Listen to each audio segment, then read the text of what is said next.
हैं, जब आप सिविल सर्विस में जाते हैं, आप आईएएस बनते हैं, आप अधिकारी बनते हैं, तो केवल आप नहीं बनते, आपकी 7 पीढ़ियां बनती है। आपके आसपास वाले उस पावर को, उस चीज को बहुत महसूस कर पाएंगे, बहुत कर पाएंगे। समाज जिन मूल्यों से चलता है, उन मूल्यों में सबसे उच्च वह है ना। क्योंकि अपने एक अलग एटमॉस्फेयर में बैठे, इस एटमॉस्फेयर में, इस घेटों के अंदर, अपने बीच के रिलेशन में मैं आपके लिए सदैव सम्माननीय रहूंगा। वो भले मैं आपके टीचर के रूप में रहूं, मैं आपके गाइड के रूप में रहूं, मैं आपके बड़े भाई के रूप में रहूं, मैं आपको अच्छी बातें बताने वाले के रूप में, किसी रूप में रहूं, आपका और मेरा रिलेशन एक अलग प्रकार का वो हमेशा रहेगा। पर इससे इतर, इससे बाहर आप एसडीएम बनोगे, आपकी इमेज बहुत अलग होगी। आप टीचर हैं, आपकी इमेज बहुत अलग होगी। बुरी इमेज नहीं, मैं कतई नहीं कहता बुरी इमेज है, टीचर की इमेज भी अच्छी होती है। मेरे पापा टीचर है, मैं खुद, भाई पापा टीचर है मेरे, तो मैं तो ये तो कैसे कहूं कि भाई टीचर की इमेज नहीं होती। पर वो एक अलग अलग चीज है, वो एक अलग लेवल पर आप चले जाते हैं। तो मैं कई बार मजाक में बताता ही रहता हूँ कि आप यदि एसडीएम लग जाते हैं, आपके घर पे कोई फंक्शन है, या किसी फंक्शन में मैं और आप दोनों साथ जाते हैं, 100 लोग आएंगे वहां आपके पास, साहब आ गया, साहब आ गया, साहब आ गया, आपको शर्म आएगी, आप कहोगे ये मेरे सर है, इन्हीं की वजह से बना था। होगा अच्छा मार साहब नमस्कार, और साहब आप बताओ। वहां आप ही हो, सब कुछ आप ही हो। और फिर जब आप तैयारी इसी के सोच के, ये सबसे अच्छा है। और ये इधर वाले में आपको यूं भाई, अब चूंकि आपको मैं ही दिखता हूं, तो आपको टीचर ही दिखता था, आपको लगता बड़ा जोरदार है। पर आप इमेजिन कीजिए, मैं 2013 से लेके 2023 तक डेली सुबह 6 बजे उठ जाता हूं। 6 बजे से लेके डेली शाम को 8:30 तक अनवरत है। इसमें कोई नागा भी नहीं, कोई किंतु परंतु कुछ भी नहीं।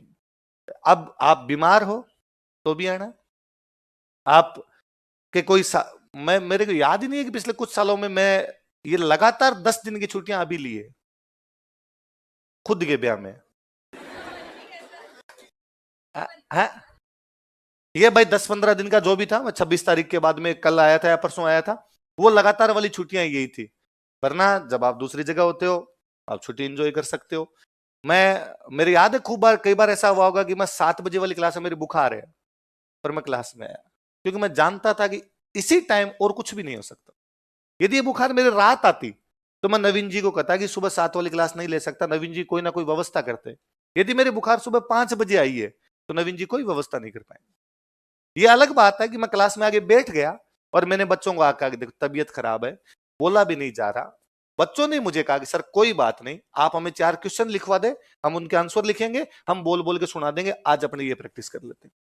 बच्चों ने ये कहा कि नवीन जी को कह दो कि बोर्ड पे कोई ऑब्जेक्टिव पेपर लगा दे, सर हम उसके आंसर बोल देते हैं, आप तो हाँ ना में जवाब दे दो, जैसे धीरे धीरे बोला जाए वो दे दो। वो बच्चों का मेरे को देख के सहानुभूति है, उनको देख के लगता है कि सर आगे यही बड़ी बात है।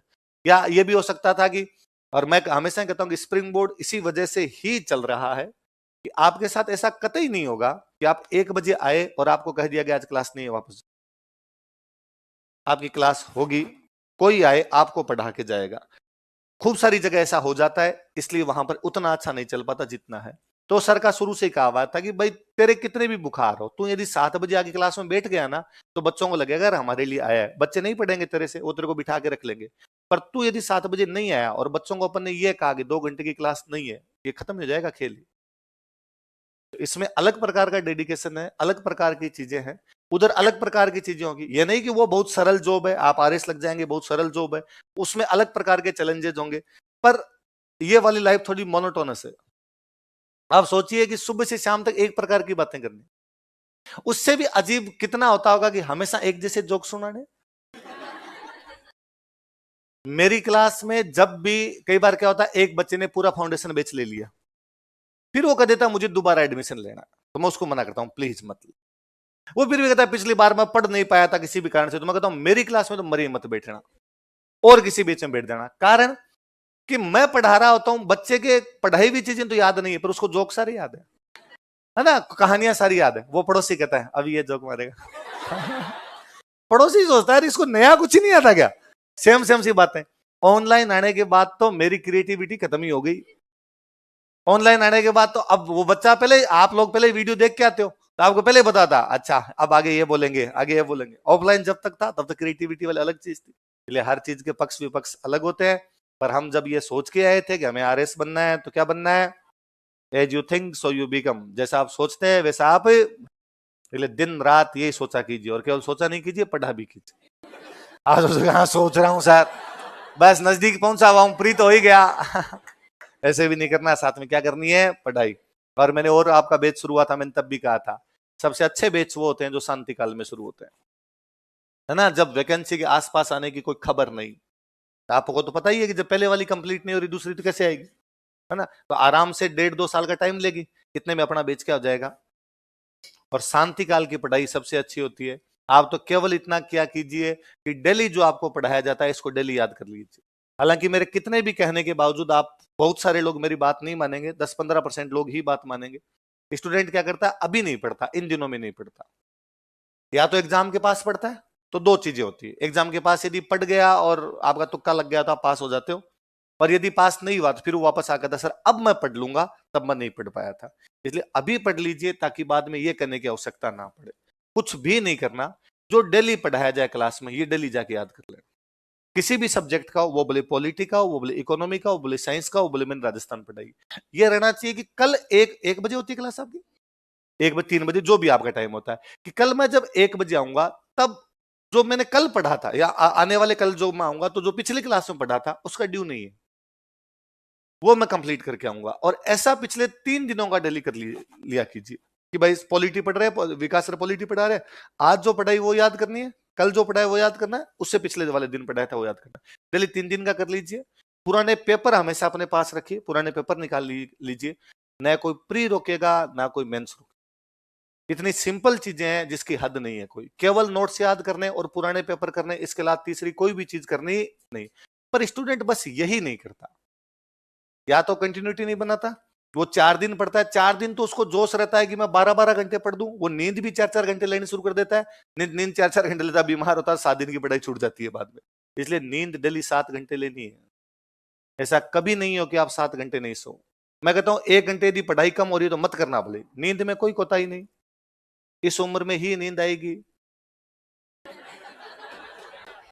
है ना भाई, ये आप वाली जो अवस्था है नींद आएगी इसके अंदर, तो 7 घंटे तो लेनी ही है। कई बार मैं स्टूडेंट से कहीं पूछता हूँ सर मैं रात को 12 बजे सोता हूँ, 4 बजे उठ जाता हूँ, नहीं, ऐसी गलती कतई नहीं करनी। ये कोई 1 महीने का खेल नहीं है, ये आधी पंचवर्षीय योजना है, 2.5 साल इसी के अंदर देना है। कब तक 4-4 घंटे सो के टाइम पास करेंगे? अपने मोदी जी भी नहीं है कि मैं तो 1 घंटे सोता हूं तो भी मेरी नींद पूरी हो जाती है, नहीं होती भाई साहब, अपने को चाहिए। आप सोच रहे हो कहीं तो 7 नहीं सर, 9 तो सोता ही हूं मैं, 7 को तो आपने कहा कि 9 तो सो ही जाता हूं मैं, 9 भी नहीं सोना। कोशिश तो ये किया कीजिए, हालांकि आपका टाइम तो 1 बजे वाला टाइम है तो आप दिन में नहीं सो पाते, तो 7 घंटे रात को सो जाए। वरना ज्यादा अच्छा जब मैं पढ़ता था ये था कि मैं रात को 6 घंटे सो गए, दिन में 45 मिनट 1 घंटे की कोई पावर नैप सी ले लेते थे, तो वह ठीक रहता था थोड़ा। पर आप वाले में तो है ना 1 बजे क्लास ही आ जाते हो यहाँ पे, तो ये और ठीक है कि दिन वाली नींद से बच ही जाते हैं अपने। दिन वाली नींद इतनी कोई अच्छी भी नहीं होती, भली भी नहीं होती, आलस लाती है फालतू के अंदर। यदि रात को ढंग से नींद ले ली जाए, क्या 12-11 बजे सोए, 11 बजे सोए तो सुबह 5:30 बजे के आसपास उठे, उससे पहले नहीं उठे तो बाद में सुबह वाला टाइम भी आपके पास बच जाए, पढ़ाई हो जाए। या कईयों को रात को पढ़ना ठीक लगता है, ज्यादा ठीक लगता है, तो यदि आप 2 बजे तक पढ़ रहे हैं, और ये भी कोई नहीं, कई कहते हैं सुबह पढ़ना चाहिए शाम को पढ़ना चाहिए, जब पढ़ा जाए तब कोई फर्क नहीं पड़ता। मैं ज्यादातर समय जो होगा, मैंने हमेशा शाम वाला बैच प्रेफर किया है, मैं हमेशा शाम वाले बैच में जाना पसंद करता था। मुझे लगता सुबह जल्दी कौन उठेगा, है ना, किस्मत ऐसा लाती है कि आपको डेली सुबह उठना ही पड़ता है अब, है ना, पढ़ाने के लिए। बाकी मैं था कि अब नाइट राइडर है, अपने रात को 2 बजे सोएंगे, 3 बजे सोएंगे, 4 बजे सोएंगे, तो 2 बजे सोए तो अपने 9 बजे उठ जाएंगे, 4 बजे सोए तो अपने 10 बजे उठ जाएंगे, 11 बजे उठ जाएंगे, कोई बात नहीं, 1 बजे क्लास है, नहा धो के खाना पीना करके बाद में क्लास के अंदर आ जाएंगे। पर डेली की पढ़ाई में कोताही मत बरतिए, वो डेली कर लिया कीजिए। आप इन दिनों में जितने टॉपर्स आएंगे उनसे यदि आप नॉर्मल यूं बातचीत में, भाई यहाँ खड़े होकर तो बंदा 10-15 बात बताता है, नॉर्मल यूं पूछो कि भाई आप तो स्टूडेंट लाइफ की बता दे क्या था, तो यही कहेगा कि मैं क्लास में आता था, सर पढ़ाते थे, घर पे जाके उसको याद कर लेता था, टेस्ट में सारे दे दिया करता था, सिंपल है। आपको कोई आके ये नहीं कहेगा कि नहीं मैंने कुछ विशेष सूत्र लगाए थे, है ना। इवन मैं कहता हूं जब तक एग्जाम का रिजल्ट नहीं आ जाता ना, तब तक किसी को पता भी नहीं होता सिलेक्शन होगा, है ना। आप किसी को यूं देख के पहले भी प्रेडिक्ट नहीं कर सकते। ये सब की आप, मैं कहता हूं आप में से जो जो प्री पास करेंगे ना, सबका ज्ञान बराबर होगा, सबका पढ़ने का तरीका एक जैसा होगा, कोई चेंज नहीं, थोड़ा बहुत 19-20 का सा फर्क रहेगा कोई। बाद में ये हो सकता है मेंस जब होता है तो मेंस में आंसर राइटिंग में होता है कि कुछ लोगों की आंसर राइटिंग अच्छी हो सकती है और कुछ लोगों की अच्छी नहीं हो सकती, थोड़ा बहुत, वो भी 19-20 का। कैसे? जैसे मैंने आपको बताया कि मैंने खानवा युद्ध के परिणाम बताए तो मैंने 6 पॉइंट लिखवाए होंगे। होता है क्या कि आज के 2.5 साल बाद में कईयों को 4 याद रहे, आज 6 याद है, मेंस तो 2.5 साल बाद में है ना। एक ने लिखे 4, एक ने लिखे 5, एक ने लिखे 6, एक के नंबर 2, एक के नंबर 2.5, एक के नंबर 3, बस इतने में। अब कोई